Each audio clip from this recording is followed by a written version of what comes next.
today's video. Now, this is why it's always going to be best for each and every single freaking one of us, for them people to leave African-ish alone.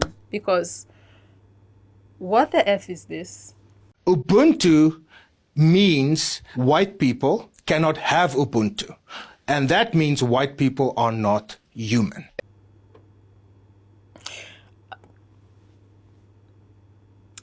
I don't think I've ever been this speechless in my entire life. Last time I checked, the meaning of Ubuntu was I am because you are. Ubuntu encompasses all that has to do with humanity and the core values of unity, community, love, respect, and all of these nice things, right? So for him to spin it like this, talking about Ubuntu means white people cannot have Ubuntu. And that means white people are not human. what? This is insane. This is crazy. Let's hear the rest of the clip. It's a staggering remark to go along those lines because, of course, as we know from a legal perspective, many crimes are inflicted because the victim is a human. Correct. Where if the victim is not a human, if you have this process of dehumanization, if the victim is just an object, then, many crimes that could be committed towards white people are not relevant anymore. Is this how this theory then plays out? Absolutely. Please. Are these people... Wait, what? No. Are they trying to say the concept, ideology of Ubuntu dehumanizes white people? Is that what they are saying? Ubuntu has nothing to do with white. What is going... What is happening? Are they trying to spin this and use it for this agenda they are trying to push, or have been trying to push for years, and they have been pushing it, that white South Africans are getting G-sided in South Africa? So they are trying to say, I mean, I don't have much context to this clip, so I'm trying to go off of history here to an extent, right, to see what they may be doing here. South Africans in the comment section, please let me know, because I really don't have much to work with. It's just this clip, right, which is not much more left to it to the end, which I'm going to let play. But are they trying to say that they are getting G-sided because of this Ubuntu ideology that, according to their definition, says Ubuntu means white people are not humans? Hence why now, because the saying dehumanizes white people, they get G-sided and nobody bats an eye because, it's people who are not humans that are getting G-sided. Is that what's happened? Jordan Peterson and a co-author showed that in countries where genocide happen, it is always preceded by this kind of dehumanizing discourse, especially when the dehumanizing discourse is coupled with an enhanced sense of victimhood, which is exactly what you have in the case of Azanian critical theory.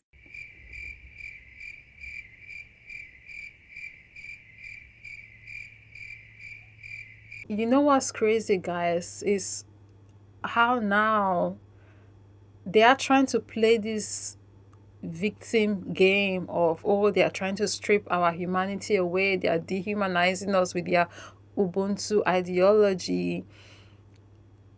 But no, the saying has nothing to do with you people, for one.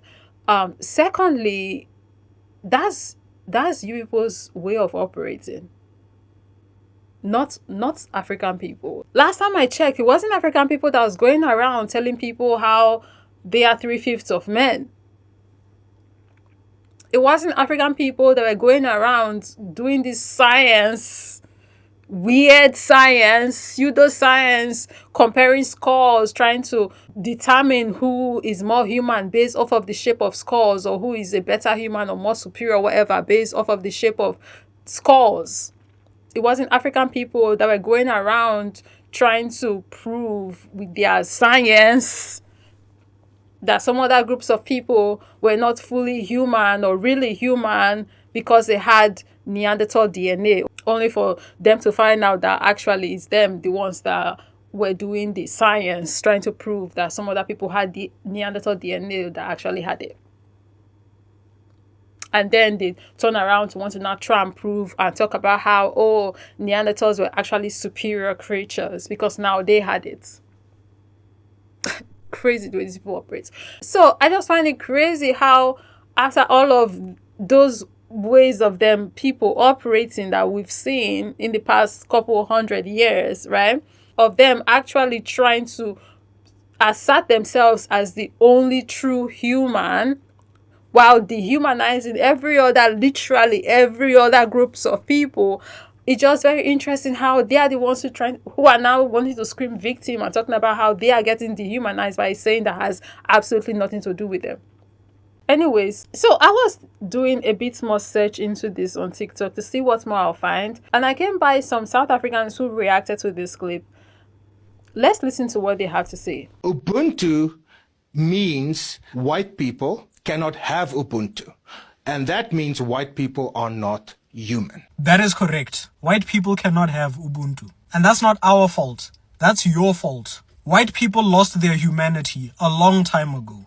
Long before we ever started singing Kill the Boer. Long before they ever set foot on African soil. Do you know what white people were busy doing in Europe? They were killing each other. And this lasted for hundreds of years. Go read up on European history. It's just war after war after war. They only stopped killing each other when they found us. But that was temporary. Because after they were done colonizing us, they started World War I and World War II. They just couldn't resist the urge to kill and destroy. It's part of their heritage. It's their white supremacist culture. They came to Africa with empty hearts and greedy hands. And because our ancestors were guided by Ubuntu, we welcomed these strangers into our home. Our ancestors didn't know they were inviting the devil into their lives. Our people showed them kindness. We gave them food, shelter, respect. And what did we get in return? Chains, whips, guns, rape, and jail. Then they wonder why we see them as non-human. No human being would do what they did to another human being. Only a demon could do what white people did to us. Only the devil himself would look into the eyes of a black child and see a slave.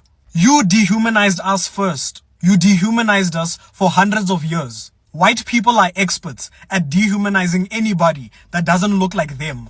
And then you wonder why we don't trust you. You don't get to colonize us and steal from us and enslave us and then turn around and get offended when we sing a struggle song like Kill the Boer. This is our song and we will sing it whenever and wherever we want. That song was created during a time where our people were being treated like animals by the worst people to ever walk this planet. We did nothing to you. We didn't steal your land. We didn't enslave your children. You did that to us. You came here. You took everything from us. And now you want us to live in peace, but you don't want to give back what you stole. The only thing white people have ever known is how to kill, steal, and oppress. And that's why you will never have Ubuntu. Quite frankly, they can't really have Ubuntu. I mean, it's not how the man defined it, but if we want to keep it 100 based off of what the ideology really is about, they can't have it. Not with the way they operate, not with the way they navigate, not with the way they think, not with that greed that they have, not with that emptiness inside that they seem to not be able to feel. Ubuntu means white people cannot have Ubuntu. And that means white people are not human. It's a staggering remark to go along those lines because, of course, as we know from a legal perspective, many crimes are inflicted because the victim is a human. Correct. Where if the victim is not a human, if you have this process of dehumanization, if the victim is just an object, then, many crimes that could be committed towards white people are not relevant anymore. Is this how this theory then plays out? Absolutely. Jordan Peterson and a co-author showed that in countries where genocides happen, it is always preceded by this kind of dehumanizing discourse, especially when the dehumanizing discourse is coupled with an enhanced sense of victimhood, which is exactly what you have in the case of Azanian critical theory. I assume the Azanian critical theory is they're trying to bring it through to critical race theory. That part, I assume, that piece I didn't get properly. But what I wanted to say is it takes two white men sitting on a stage, one who is a lecturer indoctrinating young Afrikaans minds at academia with that absolute rubbish. But it takes two white men to take a concept that doesn't belong to them and make it all about them. So yes, where he made a little bit of sense is white people can't have it.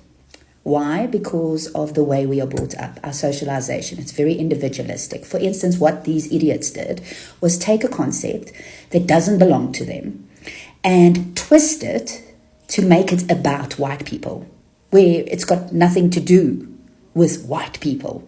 It's got to do with I am because we are. It's interconnectedness. It is a value system that is practiced by African people. And it is a good thing. It's a pure thing. And it's now being distorted just to actually highlight white victimhood. And then they've got the audacity to talk about other people's victimhood when they have made this concept all about white victimhood. It is such distortion. Please educate yourselves on this. Don't let your kids be exposed to this rubbish because they'll look like total fools. But also they'll go into a world where they feel very isolated. And I'm talking about our kids. Okay? It is a good concept. And if we could, we must watch it and we must learn from it. Anyways, guys, I just finished filming another video. I was just about to close the app and turn everything off when I scrolled up to see what next will come up, and then that was the video that popped up, and I was like, wait a minute, what is this one saying? I probably should sit back down and talk about it. And that's how this video came about. I want to hear your thoughts. Let me know in the comment section. Let's continue this conversation there. Thank you very much for watching, and of course, as always, I'll be catching you in the next one. Bye. And quite frankly, seeing how then people corrupt anything that they touch, it probably would be best if we keep Ubuntu Verify away from them before they corrupt it. Next thing we know, now Ubuntu is something else. Hell, see how he's defining it in the moment. Next thing you know, you give them access to, really be part of Ubuntu, and come 50 years time, we're hearing that Ubuntu is not about I am because you are or we are anymore. I mean, the way I'm speaking about it right now is as if it's some kind of place that you have to open a door to enter. No, Ubuntu is not a place. It's here. But you guys get what I mean. I am because we are. That is my understanding of Ubuntu, right? Another way of putting it is when they say it takes a village, which means you need to operate from a communal mindset in order for you to understand what Ubuntu means. For Africans, Ubuntu is very innate. It's very easy to see how Africans operate and function, which is not from an individual standpoint. However, what you are confirming is that Europeans operate from an individual standpoint and individual ideology. Africans, not so much.